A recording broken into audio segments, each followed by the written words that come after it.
ऊपर वाली आंटी पिछले 6 महीने से मेरा प्राइवेट चार्जिंग स्टेशन चोरी छिपे इस्तेमाल कर रही थी। एक दिन मैंने उन्हें रंगे हाथों पकड़ लिया, लेकिन गलती मानने की जगह वो उल्टा मुझे ही आंखें दिखाकर समझाने लगी, तुम्हारे घर की बिजली इतनी महंगी भी नहीं है, इतना छोटा दिल क्यों रखते हो। मैं बस हल्का सा मुस्कुराया और कुछ नहीं बोला। अगले दिन से मैंने रोज अपनी कार बाहर जाकर चार्ज करवानी शुरू कर दी। घर का चार्जिंग स्टेशन इस्तेमाल करना पूरी तरह बंद कर दिया। इतना ही नहीं, मैं पूरे 15 दिन तक सोसाइटी में वापस भी नहीं आया। 15 दिन बाद अचानक सोसाइटी के मैनेजर का फोन आया, भाई वांग आंटी घुटनों के बल बैठी हैं, प्लीज जल्दी वापस आ जाओ। मैंने कहा, इससे मेरा क्या लेना देना। मेरा खरीदा हुआ पार्किंग स्पॉट क ब्लॉक के कोने में था। जगह काफी बड़ी और खुली थी। उसके ठीक बगल वाला पार्किंग स्पॉट अभी तक बिका नहीं था, लेकिन वांग आंटी ने उस पर कब्जा कर रखा था। उन्होंने वहाँ कागज के डिब्बे और तरह तरह का कचरा भर रखा था। ऊपर से उनकी इलेक्ट्रिक कार भी वही खड़ी रहती थी और इस वक्त मेरी प्राइवेट चार्जिंग गन उनकी कार के चार्जिंग पोर्ट में लगी हुई थी। वो मेरी बिजली को ऐसे खींच रही थी जैसे हर सेकंड मेरे पैसे काट रही हो। बूढ़ी औरत, इस हफ्ते ये 5वीं बार बिजली चोरी कर रही हो, है ना। मीटर के नंबर इतनी तेजी से बढ़ रहे थे जैसे हर यूनिट बिजली मेरे कमजोर पड़ने का मजाक उड़ा रही हो। वैसे मैं नॉर्थ ईस्ट का रहने वाला हूँ। तभी वहाँ से आवाज आई, ओहो ये छोटा लिन नहीं है क्या, इतना अकड़ कर क्यों घूम रहा है। ऊपर से एलवी के कपड़े पहनकर ऐसे दिखा रहा है जैसे बहुत बड़ा आदमी बन गया हो। दूसरी आवाज आई,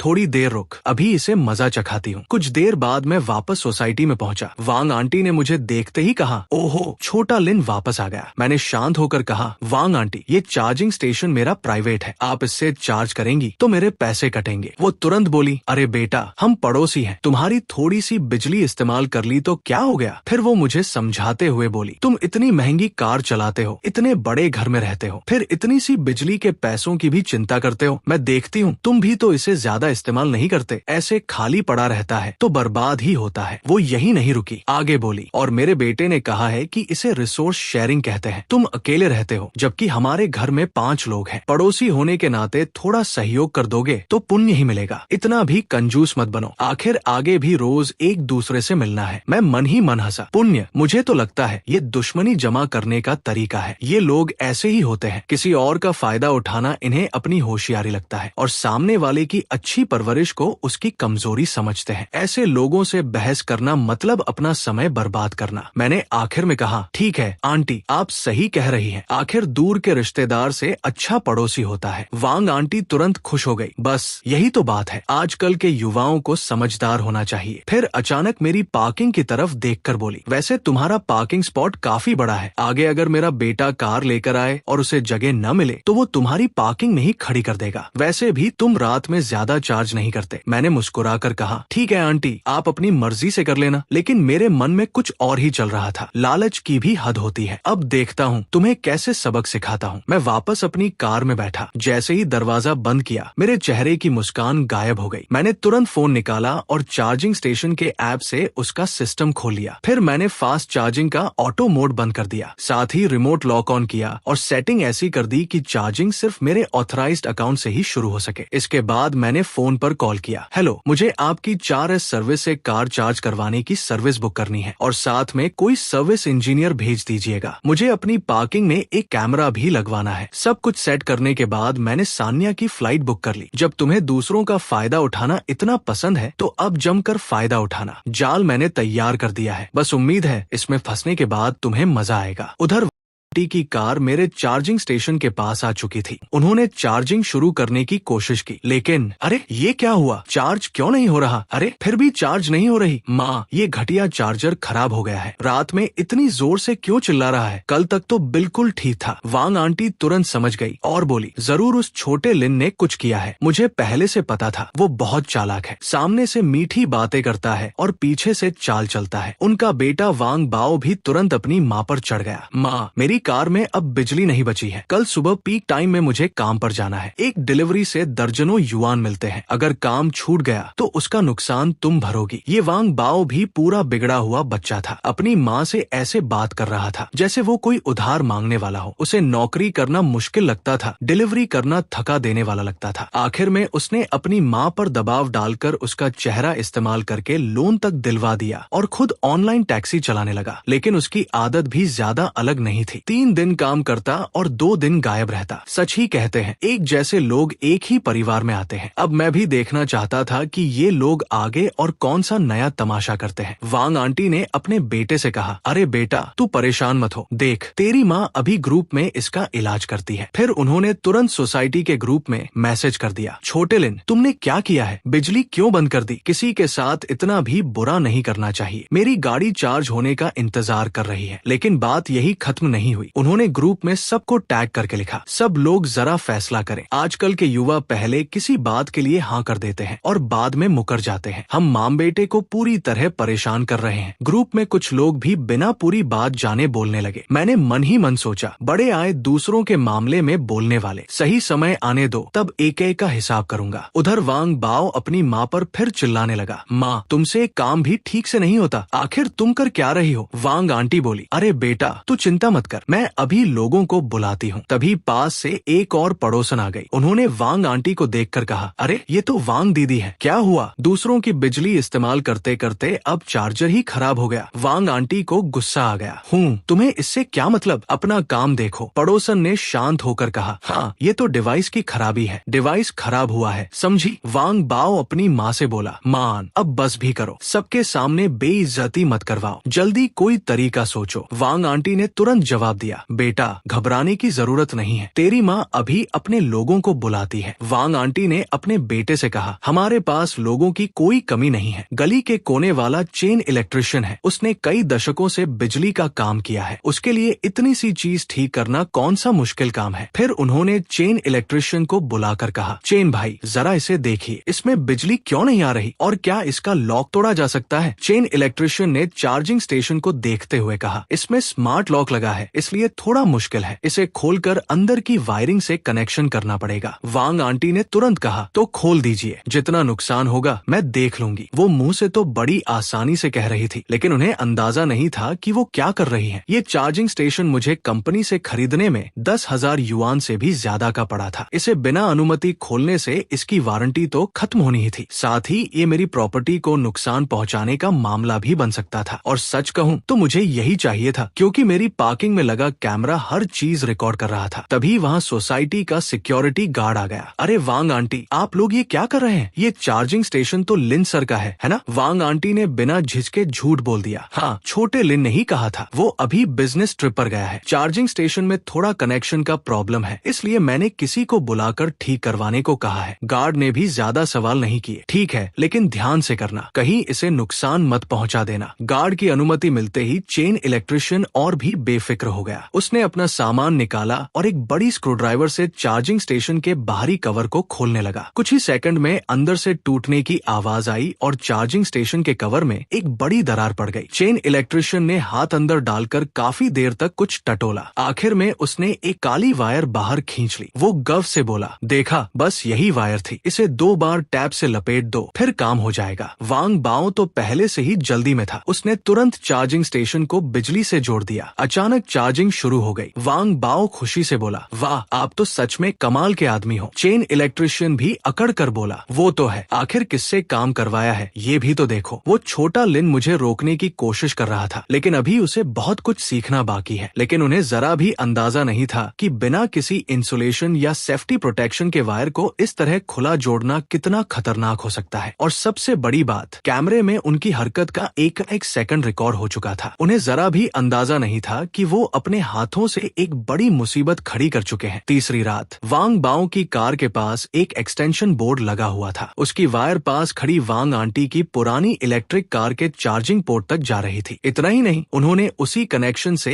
एक हाई पावर इलेक्ट्रिक हीटर भी जोड़ दिया था, जिसे वांग बाओ की कार के अंदर रखा गया था। वांग आंटी बोली, मौसम ठंडा है, इससे कार के अंदर की नमी भी निकल जाएगी। मैं सीसीटीवी में उनकी उलझी हुई वायरिंग देख रहा था और मुझे हंसी आ रही थी। इतना ज्यादा लोड, ऊपर से घटिया तरीके से जोड़ी गई वायरिंग, ऐसे में कुछ गड़बड़ होना बस वक्त की बात थी। लेकिन दूसरी तरफ पार्किंग में किसी और से बहस शुरू हो गई। ये वायरिंग इस तरह क्यों खींच रखी है? मेरी कार से थोड़ा दूर रखो। वांग आंटी तुरंत भड़क गई, इतना क्यों चिल्ला रहे हो? मैं अपने ही घर का काम कर रही हूँ, इससे तुम्हें क्या परेशानी है? वो आदमी गुस्से में बड़बड़ाया, बूढ़ी औरत सच में पागल है। वांग आंटी भी पीछे नहीं हटी। खुद को देखो, कपड़े पहनकर बड़े शरीफ बनते हो, लेकिन तमीज नाम की चीज नहीं है। रात रात धीरे धीरे गहरी होती गई। आधी रात के करीब उस उलझी हुई वायरिंग के एक कनेक्शन से हल्की हल्की चिंगारी निकलने लगी। कुछ ही देर में उस पर लिपटी काली टैप गर्म होकर पिघलने लगी। फिर एक चिंगारी नीचे गिरी और सीधे वांग आंटी के जमा किए हुए कागज के डिब्बों और कबाड़ के ढेर पर जा गिरी। वहाँ न जाने कहां से उठाकर रखा हुआ घटिया ग्लास क्लीनर भी पड़ा था। कुछ ही सेकंड में उसमें आग लग गई। लपटें अचानक तेजी से ऊपर उठी, लेकिन आग जिस जगह लगी थी वहाँ से फायर सिस्टम तुरंत एक्टिवेट नहीं हुआ। आग ने देखते ही देखते पूरा कबाड़ निगल लिया और धीरे धीरे पास खड़ी करोड़ों की कार की तरफ बढ़ने लगी। अचानक कार का अलार्म जोर जोर से बज उठा। फायर स्प्रिंकलर भी एक्टिवेट हो गया और उसकी आवाज ने पूरी रात की शांति तोड़ दी। मैंने सीसीटीवी स्क्रीन देखते हुए हल्की सी मुस्कान दी। आखिरकार असली तमाशा शुरू हो ही गया। आग बुझने के बाद हालत काफी खराब थी। पास खड़ी महंगी कार के बाईं तरफ का पेंट तेज गर्मी की वजह से फूल गया था और दरवाजे के नीचे का हिस्सा पूरी तरह काला पड़ चुका था। कार का मालिक चिल्लाते हुए आया, अरे मेरी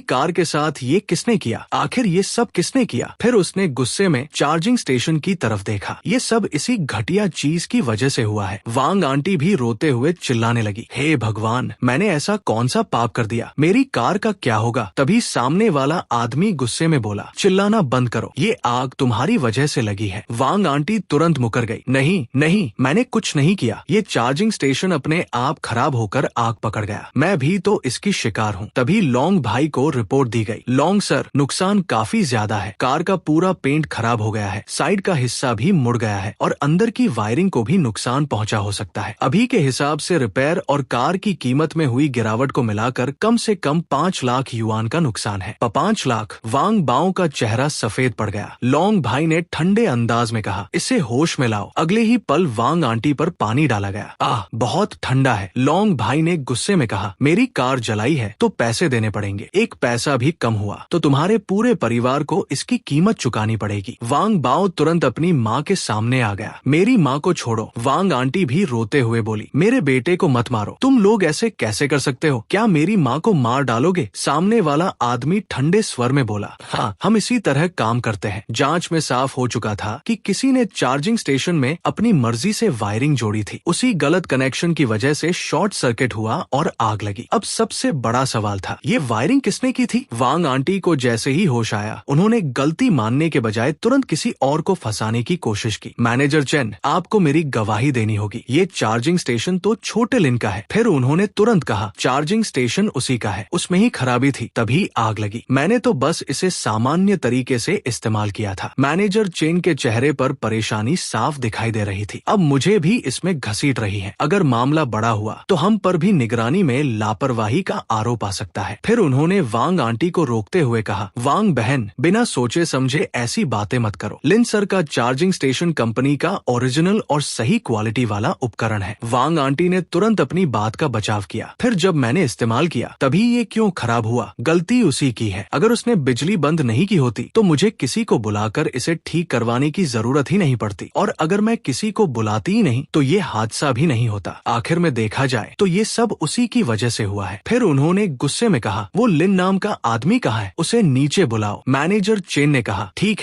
है, मैं अभी उसे फोन करता हूँ। उन्होंने पहली बार फोन किया लेकिन मैंने फोन नहीं उठाया नहीं। मैं एक बार फिर कोशिश करता हूँ। दूसरी बार भी मैंने फोन नहीं उठाया। मैनेजर चेन परेशान होकर बोला, उठा लो भाई, प्लीज फोन उठा लो। आखिरकार मैंने फोन उठा लिया। हेलो मैनेजर चेन, इतनी रात को क्या हुआ? वो घबरा कर बोला, लिन सर, बहुत बड़ा हादसा हो गया है। आपके चार्जिंग स्टेशन में आग लग गई। लॉन्ग भाई की कार भी जल गई है। आप जल्दी वापस आ जाइए। मैंने हैरानी से कहा, क्या ये कैसे हो सकता है? मैं तो अभी सान्या में हूँ। यहाँ आने से पहले मैंने घर की सारी बिजली बंद कर दी थी। मैनेजर चेन बोला, सर, ये बात फोन पर समझाना मुश्किल है। पुलिस भी यहाँ है और लॉन्ग भाई भी आपका इंतजार कर रहे हैं। तभी वांग आंटी बीच में बोल पड़ी, छोटे लिन, तुम इतने बेईमान कैसे हो सकते हो? तुमने खुद मुझे चार्जिंग स्टेशन इस्तेमाल करने की इजाजत दी थी। अब जब हादसा हो गया तो क्या तुम जिम्मेदारी से बचने की कोशिश कर रहे हो? फिर उन्होंने दबाव बनाते हुए कहा, मैं साफ बता रही हूँ, इसका पैसा तुम्हें ही देना पड़ेगा। तुम अमीर परिवार से हो, तुम्हारे लिए ये कुछ लाख युआन कोई बड़ी बात नहीं है, लेकिन हमारे लिए तो इतनी रकम जानलेवा है। तुम हमें मुसीबत में छोड़कर नहीं भाग सकते। वांग आंटी की बात सुनकर लॉन्ग भाई का चेहरा थोड़ा बदल गया। उसने फोन की तरफ शक भरी नजरों से देखा। उसके मन में एक सवाल आया, अगर लिन ने सच में वांग आंटी को चार्जिंग स्टेशन इस्तेमाल करने की इजाजत दी थी तो डिवाइस डिवाइस का मालिक होने के नाते कुछ जिम्मेदारी उसकी भी बनती है। फिर लॉन्ग भाई ने मुझसे कहा, छोटे भाई, अगर तुमने सच में उसे इस्तेमाल करने दिया था तो तुम्हें वापस आकर इस मामले का जवाब देना होगा। हम सबको नियम के हिसाब से चलना पड़ेगा। मैंने कुछ पल सोचा और कहा, ठीक है, मैं कल सुबह की पहली फ्लाइट से वापस आ रहा हूँ। फोन कटने के बाद मैंने सीसीटीवी में वांग आंटी का चेहरा देखा। अपनी सारी गलती मेरे सिर पर डालकर वो काफी खुश नजर आ रही थी। मैं हल्का सा मुस्कुराया। अभी जितना हंसना है हंस लो, कल जब मैं वापस आऊंगा तब पता चलेगा कि मुसीबत किसे कहते हैं। अगले दिन दोपहर में मैं सामान लेकर सोसाइटी के गेट पर पहुंचा। जैसे ही लॉबी में दाखिल हुआ, वांग आंटी के साथ रहने वाली कुछ बुजुर्ग औरतों ने मुझे घेर लिया। एक आंटी बोली, अरे छोटे लिन, आखिर तुम वापस आ ही गए। तुमने भी ना, अगर चार्जिंग स्टेशन खराब था तो किसी को इस्तेमाल करने ही क्यों दिया? अब इतनी बड़ी मुसीबत खड़ी हो गई। दूसरी ने तुरंत कहा, हाँ, वांग बहन का पूरा परिवार परेशान है। तुम्हारे घर की हालत अच्छी है, इतना पैसा तुम ही दे दो। आखिर आग तो तुम्हारी चीज की वजह से ही लगी है। मैं समझ गया कि ये पूरा मामला क्या है। ये उनकी बदनाम करने वाली रणनीति थी। सिर्फ आधे दिन में वांग आंटी ने पूरी कहानी पलट दी थी। अपनी गलती को सही साबित करके खुद को एक मासूम पीड़ित बना दिया था और मुझे ऐसा दिखाया जा रहा था जैसे मैंने पड़ोसी को जानबूझकर खराब चार्जिंग स्टेशन दिया हो और उसी की वजह से सबका नुकसान हुआ हो। मैंने उन आंटियों से कहा, आप लोग पहले बैठिए, मुझे ये मामला संभालने दीजिए, बाद में आराम से बात करेंगे। तभी मैनेजर चेन मेरे पास आया। लिन सर, आप आखिर वापस आ गए। लॉन्ग भाई ने साफ कह दिया है कि अगर आज आपने कोई जवाब नहीं दिया तो वो आपके खिलाफ कोर्ट में केस कर देंगे। मैंने शांत होकर कहा, लॉन्ग भाई की बात बाद में देखेंगे, पहले मुझे सीसीटीवी रिकॉर्डिंग चाहिए। मैनेजर चेन थोड़ा हैरान हुआ। सीसीटीवी? पुलिस तो पहले ही इसे देख चुकी है। मैंने कहा, मुझे पिछले 15 दिनों की सारी पब्लिक सीसीटीवी रिकॉर्डिंग चाहिए, खासकर सी एरिया की, और इसके साथ मुझे सोसाइटी की पेट्रोलिंग रिपोर्ट भी चाहिए। मैनेजर चेन थोड़ा झिझका। ये थोड़ा मुश्किल है। मैंने उसकी तरफ देखते हुए कहा, मैनेजर चेन, अगर इस मामले में मेरी कोई जिम्मेदारी नहीं निकलती तो फिर ये सोसाइटी की निगरानी में लापरवाही का मामला बनेगा। मेरी बात सुनते ही उसका चेहरा बदल गया। अगर कोई बाहरी आदमी सोसाइटी में आकर चार्जिंग स्टेशन की वायरिंग से छेड़छाड़ कर रहा था तो क्या तुम्हें लगता है कि लॉन्ग भाई सोसाइटी मैनेजमेंट को छोड़ देगा? मैनेजर चेन का चेहरा उतर गया। अभी रिकॉर्डिंग निकलवाता हूँ। शाओ झांग, लिन सर को मॉनिटरिंग रूम में लेकर जाओ। उधर बेसमेंट में पहले से ही काफी भीड़ जमा थी। लॉन्ग भाई के आदमी, वांग आंटी का पूरा परिवार और तमाशा देखने के लिए आसपास के कई पड़ोसी भी वहाँ मौजूद थे। मुझे देखते ही वांग आंटी आगे बढ़ी। अरे छोटे लिन, तुम आखिर वापस आ ही गए। वो अपने चिकने हाथों से मेरा पैर पकड़ने की कोशिश करने लगी ताकि सबके सामने पड़ोसी के रिश्ते और मजबूरी का नाटक कर सके। मैंने तुरंत कहा, वांग आंटी, जो कहना है मुंह से कहिए, हाथ लगाने की जरूरत नहीं है। तभी लॉन्ग भाई ने मेरी तरफ देखा। छोटे भाई, इस मामले को कैसे सुलझाएं? उस बूढ़ी औरत का कहना है कि चार्जिंग स्टेशन तुमने उसे इस्तेमाल करने के लिए दिया था, उपकरण भी तुम्हारा है, तो ये लाखों युआन का नुकसान आखिर कौन भरेगा? वांग आंटी तुरंत बोल पड़ी, लॉन्ग भाई, इसे ही भरना चाहिए। कार भी इसकी है और चार्जिंग स्टेशन भी इसका। फिर उन्होंने एक और कहानी बना दी। मेरे पास गवाह भी है। उस दिन शाओ झांग ने खुद देखा था कि मैंने इसे मरम्मत के लिए खुलवाया था। इसका मतलब छोटे लिन ने इसकी अनुमति दी थी। शाओ झांग ने भी हाँ में हाँ मिलाने की कोशिश की। वांग आंटी ने मुझे समझाते हुए कहा, लिन भाई, तुम्हारे पास पैसे की कमी तो है नहीं। ये थोड़े से पैसे तुम्हारे लिए कुछ भी नहीं है। बस तुम जिम्मेदारी ले लो। आखिर हम पड़ोसी हैं। जरूरत पड़ी तो मैं आगे से तुम्हारे लिए ड्राइवर का काम भी कर दूंगी। मैं मन ही मन हंस पड़ा। वाह, लालच की भी हद है। पहले मुझसे पैसे भरवाना चाहती है और ऊपर से मेरे लिए ड्राइवर बनने का ऑफर भी दे रही है। ऐसा सपना तो सपने में भी नहीं देखा होगा। आसपास खड़े कुछ पड़ोसी भी वांग आंटी का पक्ष लेने लगे। अरे, उनका परिवार पहले से ही मुसीबत में है, वो इतने पैसे कहाँ से भर पाएंगे? ये लड़का देखने में तो इतना सीधा लगता है, फिर इतनी बड़ी जिम्मेदारी लेने से क्यों बच रहा है? मैंने वांग आंटी की तरफ देखा। आंटी, आप कह रही हैं कि मैंने आपको चार्जिंग स्टेशन इस्तेमाल करने के लिए दिया था? उन्होंने तुरंत कहा, हाँ बिल्कुल। मैंने फिर पूछा, और आप कह रही हैं कि चार्जिंग स्टेशन अपने आप खराब हुआ था? वो भी बिना हिचके बोली, हाँ, पुराना हो गया था इसलिए खराब हुआ। मैं हल्का सा मुस्कुराया। अच्छा, तो फिर ये देखिए। मैंने अपने बैग से कुछ कागज निकाले। ये चार्जिंग स्टेशन इंस्टॉल करते समय की गई जांच की रिपोर्ट है। फिर मैंने अपना फोन निकाला और ये वो डिवाइस रनिंग लॉग है जो मैंने सानिया जाने से पहले खास तौर पर कंपनी के सर्वर से निकलवाया था। अब वहाँ खड़े लोगों के चेहरे पर धीरे धीरे हैरानी दिखाई देने लगी। मैंने लॉन्ग भाई की तरफ देखते हुए कहा, रिपोर्ट के हिसाब से आज से सिर्फ 15 दिन पहले तक चार्जिंग स्टेशन का डेटा बिल्कुल सामान्य था। इसमें किसी तरह की खराबी नहीं थी और यहाँ साफ दिखाई दे रहा है कि चार्जिंग स्टेशन के साथ इंसानी छेड़छाड़ हुई है। मैंने किसी को भी अपने